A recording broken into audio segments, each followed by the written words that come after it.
Hello everyone, once again this is case number 1149. It's a Dell laptop. It's a very old model laptop. Just look at that, look at that.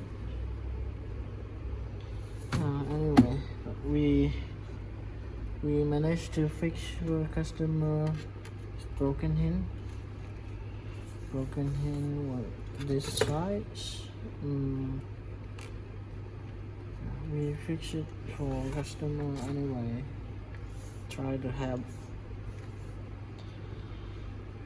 So if you have the same laptop or same issue, maybe your laptop hinge got broken, you don't want to spend much more money on changing a new case, feel free to contact us as my IT service. See you.